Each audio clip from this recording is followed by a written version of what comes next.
CDL Practice Test, Texas, General Knowledge, Part 6. Question number 133. What is the definition of sleep debt? A. The amount of sleep you get each day. B. The money you owe hotels after resting there. C. The cumulative effect of not getting enough sleep.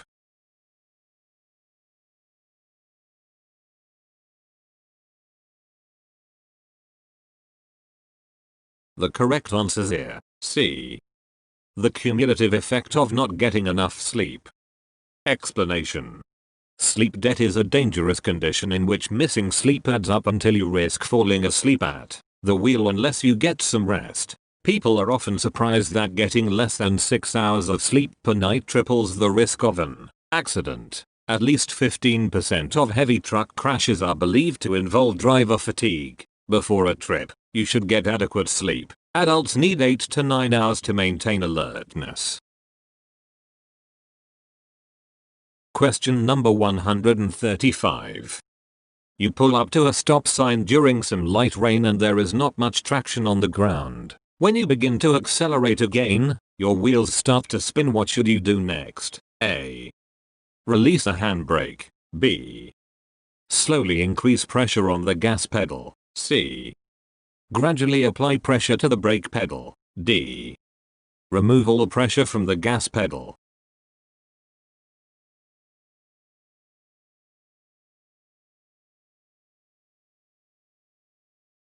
The correct answer is here, D. Remove all the pressure from the gas pedal. Explanation.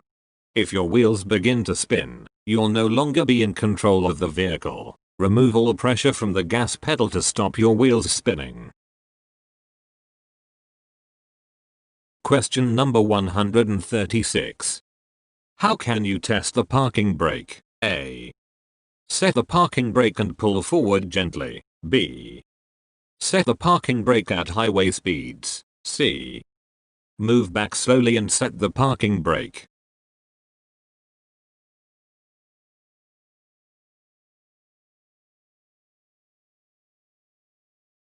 The correct answer is here, A. Set the parking brake and pull forward gently. Explanation. The parking brake is meant to keep your vehicle from moving. The best way to test it is to apply the parking brake and then try to pull forward gently. The parking brake should hold your vehicle in place. If you're pulling one or more trailers, test each trailer's parking brakes in the same way. Question number 137. Which of these statements about cargo loading is true? A. The legal maximum weight allowed by a state can be considered safe for all driving conditions. B. State laws dictate legal weight limits. C. If the shipper loads the cargo, the driver is not responsible for overloading.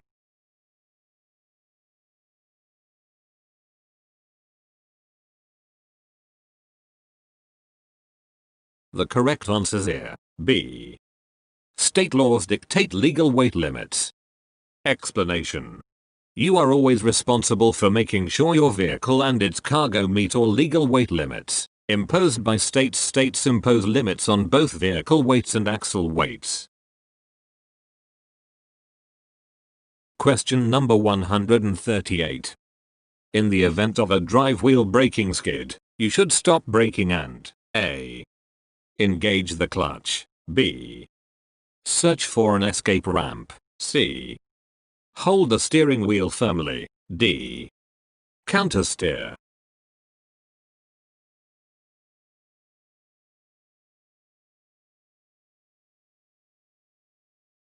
The correct answer is here, D. Countersteer. Explanation. If you experience a drive wheel braking skid, you should stop braking to allow the rear wheels to roll. Then, because the vehicle will have a tendency to continue turning, you'll need to countersteer to correct your direction of travel. Question number 139. If the engine is not overheated, is it completely safe to remove the radiator cap? A. Yes. B. Yes, as long as the radiator isn't damaged. C. No. D. Yes, as long as there is no overflow.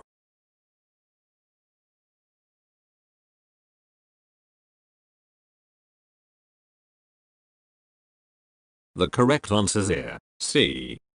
No. Explanation. It is not enough for the engine not to be overheated. The cooling system must cool completely before you attempt to remove the radiator cap. Even then, you should be very careful because there may still be tremendous pressure and damaging steam and fluids. Question number 140. Which of these statements is not true about backing a heavy vehicle? A. You should back and turn toward the driver's side when possible. B. You should use a helper and communicate with hand signals. C. You should back slowly until you slightly bump into the dock.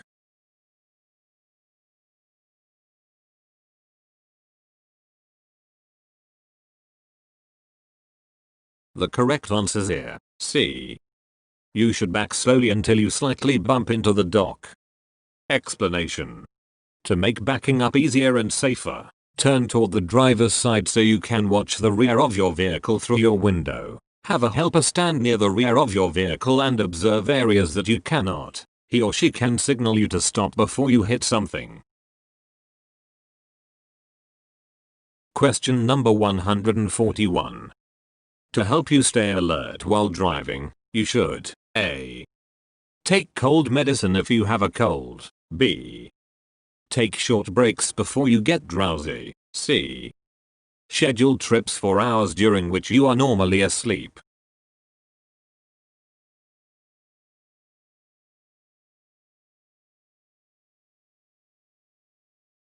The correct answers here. B. Take short breaks before you get drowsy. Explanation. The monotony and boredom of a long drive can lead to highway hypnosis and drowsiness. To prevent this, stop for a break about once every 2 hours or 100 miles. Some cold and allergy medications can cause drowsiness, sedation, or disturbed coordination, which makes them dangerous for CMV operators. If you are unsure about the effects of a particular medication, check the warning label or ask your pharmacist or doctor. Question number 142. Which of these statements about engine overheating is true? A. If your engine overheats within 20 miles of the end of your trip, you should complete the trip and then check the problem. B. You should never shut off an overheated engine until it cools. C. You should never remove the radiator cap on a pressurized system until the system has cooled.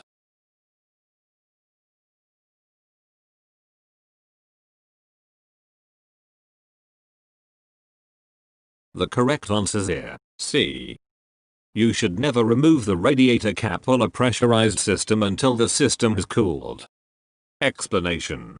Never remove the radiator cap if the engine is overheated. Steam and boiling water could shoot out under high pressure and injure you. Wait until you can touch the radiator cap with your bare hand without it feeling excessively hot. Some vehicles have coolant overflow tanks or sight glasses that let you check the coolant level without removing the radiator cap. Question number 143. Tie downs must be of the proper type and strength. The combined strength of cargo tie downs must be strong enough to lift A. the weight of the cargo tied down. B. twice the weight of the cargo tied down. C. 3 times the weight of the cargo tied down. D. 1.5 times the weight of the cargo tied down.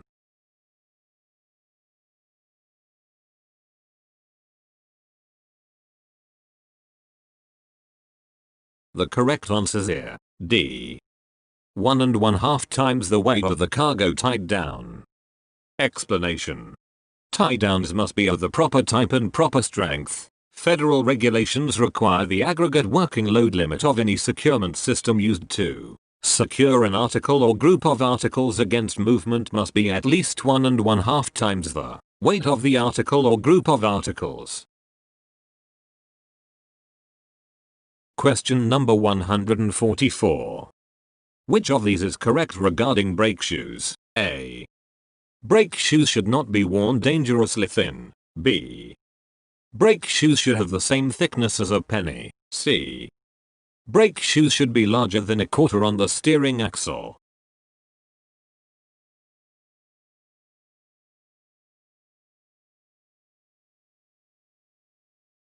The correct answers here. A. Brake shoes should not be worn dangerously thin. Explanation. When you check your brakes during your pre-trip inspection, check that the brake shoes are all present and none are broken or worn dangerously thin. Question number 145. Which of these statements is true about drugs? A. A driver can use any prescription drug while driving. B. Certain prescription drugs are allowed to reduce fatigue. C. The use of alcohol or drugs can lead to a collision and/or an arrest.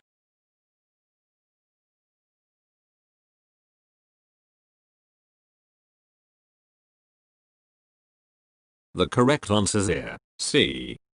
The use of alcohol or drugs can lead to a collision and/or an arrest. Explanation. Some prescription drugs can impair your driving abilities. Some drugs can make you drowsy or impair your coordination. Stimulants can impair your concentration and affect your vision. And once the stimulant wears off, you may crash, feel even more drowsy and tired than you did before. Take a prescription drug only if your doctor assures you that the drug won't impair your driving abilities. Question number 146. Stab braking should not be used on vehicles with A. Air brakes. B. Spring brakes. C. Anti-lock brakes.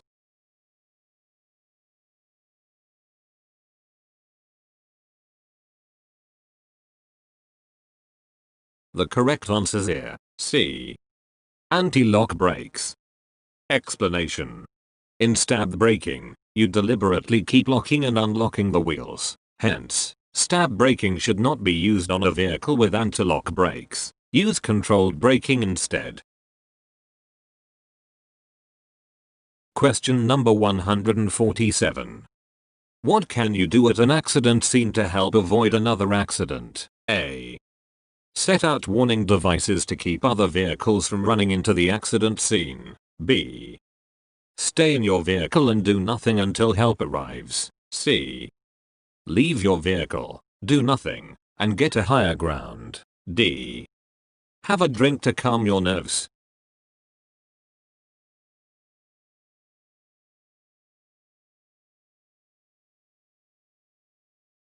The correct answers here. A. Set out warning devices to keep other vehicles from running into the accident scene. Explanation. Unless you have been injured, it is your responsibility to ensure that others can see your vehicle at the accident scene. Set out your warning devices as quickly as possible to avoid further accidents such as a pile-up. Question number 148. Retarders keep you from skidding when the road is slippery? A. True. B. False.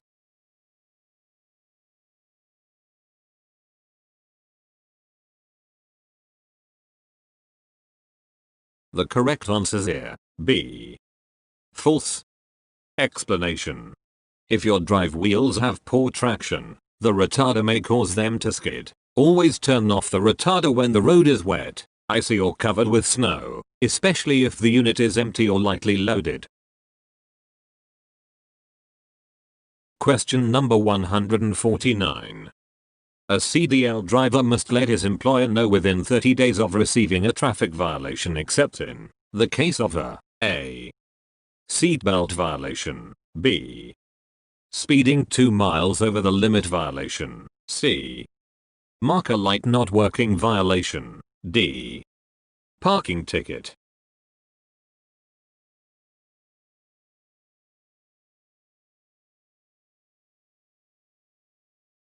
The correct answers here. D. Parking ticket. Explanation.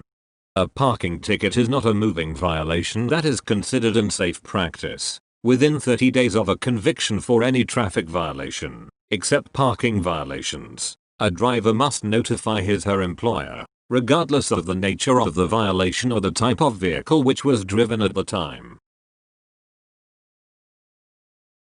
Question number 150.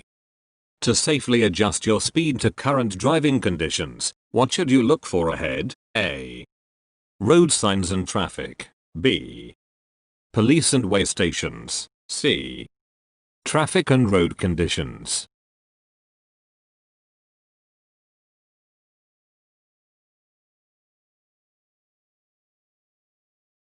The correct answer is here. C. Traffic and road conditions. Explanation. Driving too fast is a major cause of fatal crashes. You must adjust your speed to current driving conditions such as visibility, traction, traffic, curves, upgrades, and downgrades. Question number 151. The first step to take if your vehicle catches fire while driving is A. Immediately open the door and jump out. B. Head for the nearest service station. C. Get the vehicle off the road and stop in an open area.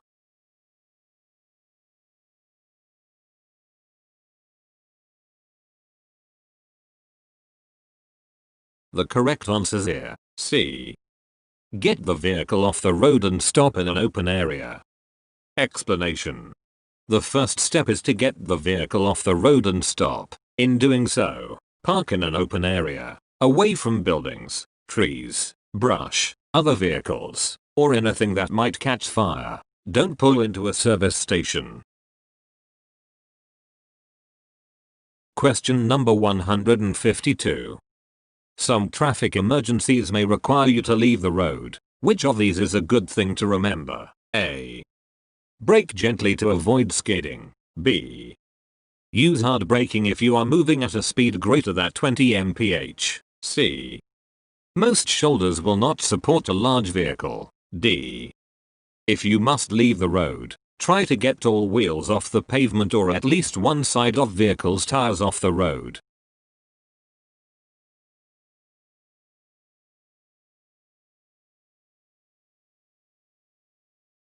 The correct answer is here. D. If you must leave the road, try to get all wheels off the pavement or at least one side of vehicle's tires off the road. Explanation. In some emergencies, you may have to drive off the road. It may be less risky than facing a collision with another vehicle. Most shoulders are strong enough to support the weight of a large vehicle and, therefore, offer an available escape route.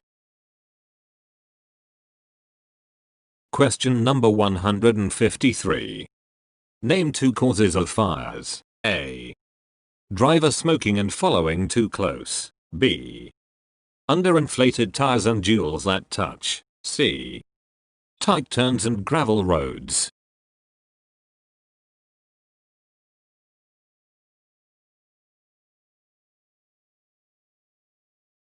The correct answer is here. B. Underinflated tires and jewels that touch. Explanation.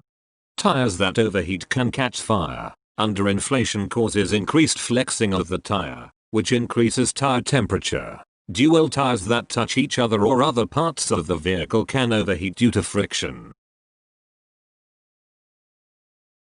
Question number 154.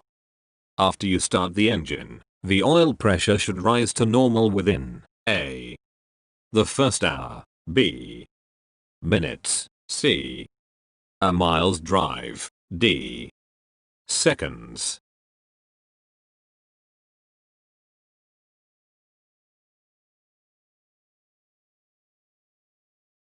The correct answer is here. D.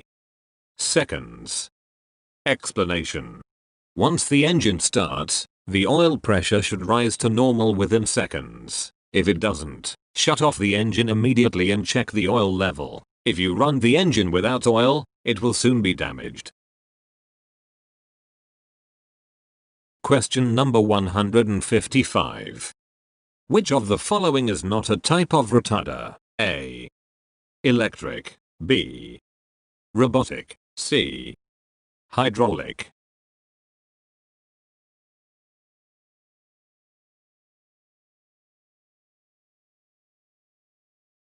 The correct answers here. B. Robotic. Explanation. There are 4 basic types of retarders: electric, engine, exhaust, and hydraulic. Question number 156. Bridge formulas permit A. Less maximum axle weight for axles that are close together. B. Less maximum axle weight for axles that are far apart. C.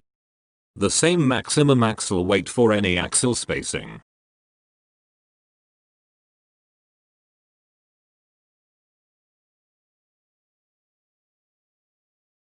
The correct answers here. A. Less maximum axle weight for axles that are close together. Explanation. The axle weight is the maximum weight that an individual axle or set of axles can support. When a vehicle's axles are relatively close together, a high axle weight risks overloading bridges and roadways. To avoid overloading bridges, a bridge formula is often used to specify a lower maximum axle weight for axles that are closer together. The U.S. Department of Transportation uses such a bridge formula to establish the maximum axle weights on interstate highways.